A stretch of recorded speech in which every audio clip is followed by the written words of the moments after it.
Okay, hi there, it's Kylie from Beginner to Van Gogh, and I'm here to show you how to carry on with your cartooning as we did last week, and get a bit of painting in there as well today. Okay, so the work that you're looking at the moment is from an artist called James Rizzi. You can see that he does quite a lot of cartoons, okay, in his work. All right, he's got a cartoon cactus here and a cartoon moon. All right, I particularly like the sunshine. What we're going to do is we're going to spend a bit of time looking outside of our windows today, and we're going to cartoonize the view outside of our window. All right, so what I have done is I've printed off James Rizzi's worksheet so I can use that as a good example, and I've also printed out a view from a window.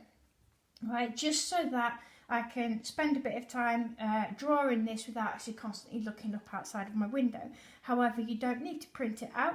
You can just look outside of your window anyway. All right. So with this as inspiration, what I'm going to do is I'm just going to tuck that under my work. All right, just so that I can still see it. And at the same time, I'm going to have James Rizzi's work in front of me. You won't be able to see it on the camera, but you'll be able to see what it is that I'm doing. Right. Now, if you notice, James Rizzi's work is actually quite naive, which means it's very childlike. It's lovely. All right, and anybody can recreate his artwork. If you look here, can you see that there's little faces inside the landscape here? And there's a mouth there, a little person here. Okay, what we're going to do is we're going to use this view here, and we're going to turn it into a cartoon, naive, childlike landscape. All right, so trust me that I'm using James Rizzi's work for inspiration. Now, because I really like the sun, I've decided to draw the sun right in the centre at the top of my page. And you can see here that I've started off, all right, drawing the edge of the garden. Okay, can you see that line there? Just started to put that in. Okay, again, it's naive, it's fun, it's not supposed to look exactly like the garden that's outside or the view that's outside. You're just recreating the best bits of it. All right, so what I'm going to do now is I'll show you how to draw the nice bushes that we've got in the background there. So I'm just going to do them as little humps. Now, the thing is, what you're going to do is you're going to go around all of these with a black either wax crayon or a black oil pastel if you're lucky enough to have one. And the reason why we're going to go around that is because it resists the watercolour, which makes it a lot more fun, all right, to paint with. All right, I'm going to put a few little bits inside of this tree, because inside of the tree, you may notice, okay, there's little holes in the tree. So I'm going to miss them out when I paint. The key is not to draw your objects too overcomplicated, and you will pick up on why I need you to do that in a second, okay? Right. So I've drawn the bush here very roughly. I've drawn the bush behind, and you can see that the brick wall comes along inside of it as well, okay? So I'll just draw a few more bushes here. We can add a little bit more detail later on. All right, now for this tree here, okay, we're going to draw in some of the leaves. Again, draw the leaves nice and big. Okay, so once you've drawn out your landscape, what you can then start to do, all right, is looking at James Rizzi's work. I have got a before and after. All right, look at James Rizzi's work and start to put in some of his amazing features. Okay, do you want a bird flying across the grass? Okay, so draw it in if so. Okay, remember to work quite big. Okay, now you don't have to copy James Rizzi's work. I'm sure that you will be able to do a much better job. All right. Okay, and then get some movement lines in there as well. Okay, maybe put a little cloud in here. Okay, we could put in some of these flowers, even though there aren't any flowers in our back garden in my little view. Maybe we could draw a few down here. Okay, now a lot of children do draw things at the bottom of the page. And as an art teacher at a secondary school, I would generally say, oh, don't do that, don't do that. But if you're working in the style of the artist, yes, you can. Okay, so if I was going to finish this off, I'd add a few more leaves in this section here. I'd maybe draw a few branches. Okay, again, nice and thick. Don't draw them too thin. Okay, because what you're going to do next is get yourself a black wax crayon, or a black oil pastel. And oil pastels, they're not like chalk. Okay, they have an oily consistency. Okay, and I buy mine from Daily Roundy. They're very, very good. It doesn't matter what oil pastels you've got though. Okay, and what we do is if your oil pastel is a bit too blunt like mine, you want a bit more precision, ask your mum and dad just to cut it with a knife. All right, make a bit more of a point. Alternatively, okay, leave the paper on generally. All right, because it keeps your fingers nice and clean and then you don't end up with oil pastel all over your face. But alternatively, you can pull the paper off and then use this side, because this side's generally not been used, so it's a bit sharper. Okay, you can always wrap a bit of tissue around the oil pastel. All right, and then all we do is nice and slowly, okay, we just draw using a thick black line, okay, around, all right, the edge of what we've just drawn. Okay, now what you need to do is, can you see here it's a little bit grainy? You need to try and get rid of a bit of that grainy, so it's a bit more black. Okay, and go all the way around as simply as that. Now what you will find is, because the oil pastel or the wax crayon is quite thick, and your pencil lines will probably more than likely be nice and thin, okay, what you'll find is that you'll end up drawing, okay, over the top of your little character or your feature, and you'll find that it probably doesn't quite meet your lines. All right, that's not a problem. Now if you don't want to use black, right, let's say for example you want your flower, all right, to not be outlined in black, you're more than welcome, of course. Black does work very, very well because it creates a beautiful outline.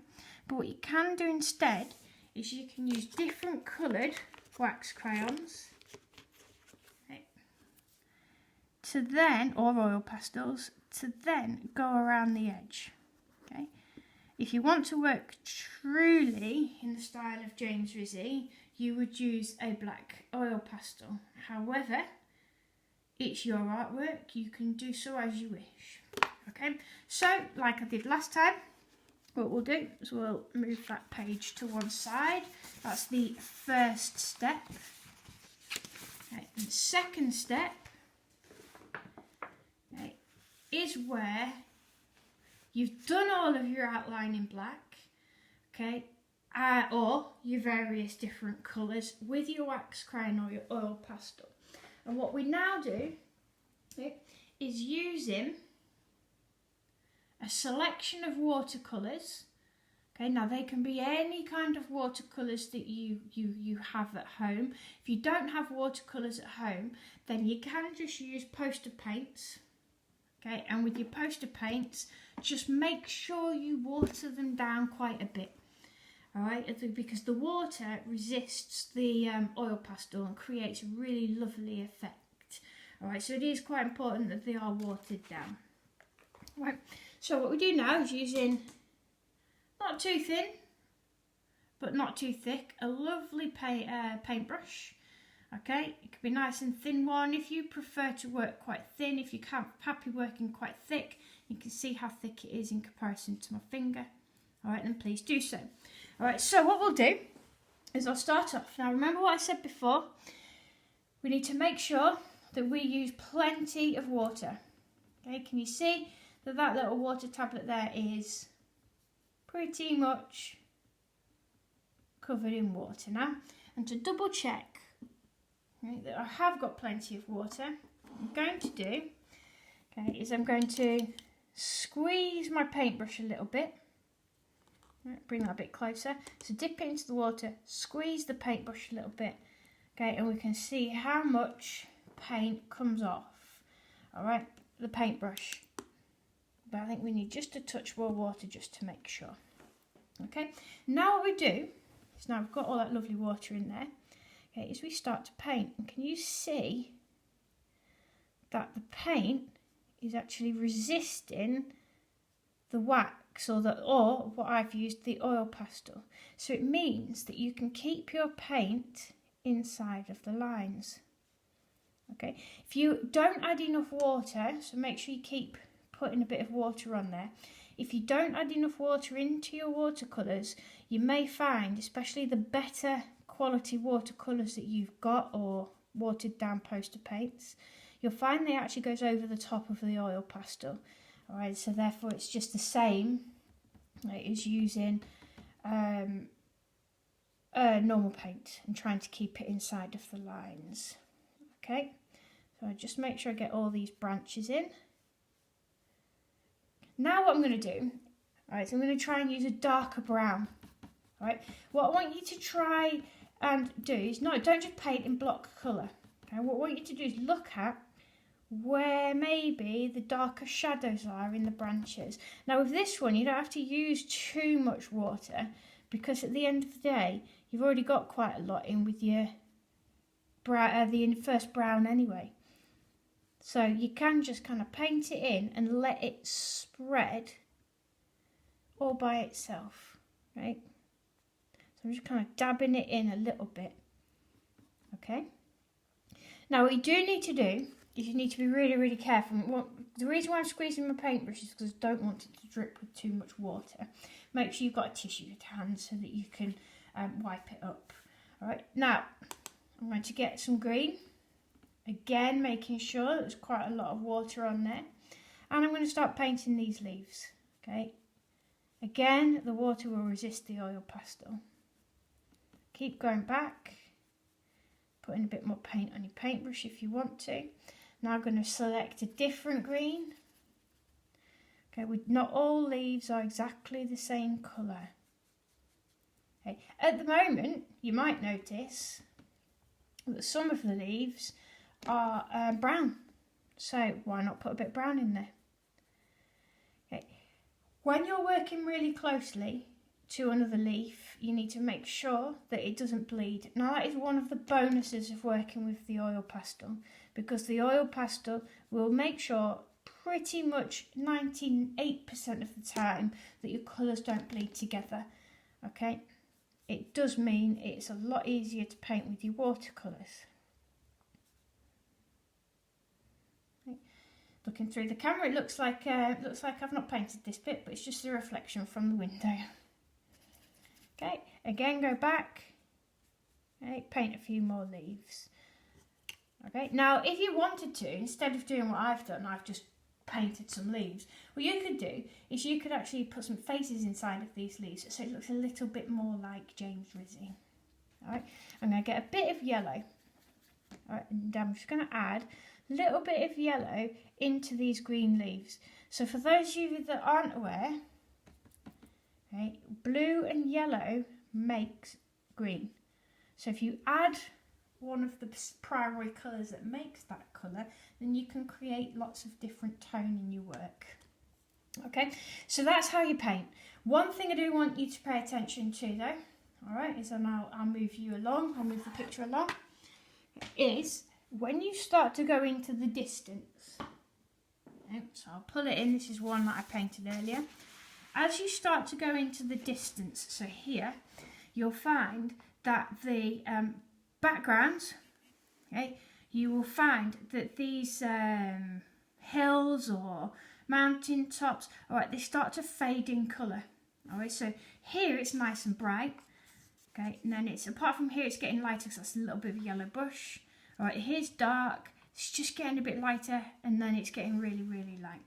All right, so in order to create distance, make sure that you are painting those in the background a little bit lighter. Now you can do that by making it lighter using a lighter secondary colour. So for example with green, you might add more yellow rather than blue. Or if you've got a green colour, you might add a bit more yellow to that green in order to make it lighter. Or what you could do is you could just add a little bit more water. All right, so you've still got the same colour, but you're just watering it down a little bit. Okay, it's completely up to you. Once it's dried, then, okay, get yourself some nice pencil crayons. Okay, I'm sure you've all got those. Okay, and with your light pencil crayons, just start to add in a little bit more detail. Okay, so try not to put my hand in the water. Just go over and start to paint, or start to colour in some of these leaves, making them a little bit brighter, a little bit darker. You could add a little bit of shading and tone into the grass too. Okay. You can use lighter colours, you can use darker colours, okay, just to add that little bit of detail into the grass. Okay. You can add some red into the sunshine, some orange and red. Okay, so start to add a bit of shading in there. Alright, so it's almost like you're neatening up your painting. Okay. You don't have to do this stage if you don't want to. Okay, but you can blend your colours a little bit more. Okay, and then get some yellow. You can mix them together. Okay, using a white pen works quite well as well. There we go. You can use Tipp-Ex pen if your parents will let you. And you can start to add in some details into the leaves. What's really nice about this technique, okay, is the fact that it's enjoyable, it's therapeutic, and it's quite good fun. So even if you are a secondary school student, you can go back and just start messing around with how you used to draw when you were little. And if you are little, if you're in primary school, young primary school, all right, you can draw nice with your normal drawing skills.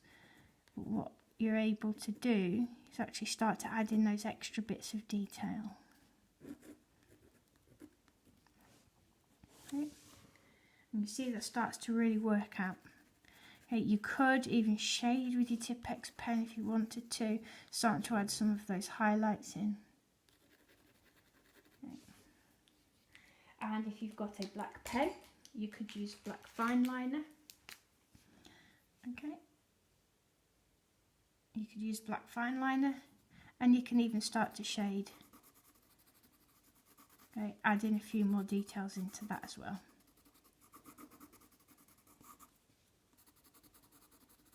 Okay, so please enjoy, have fun, and don't forget, post any pictures that you create. Thank you very much.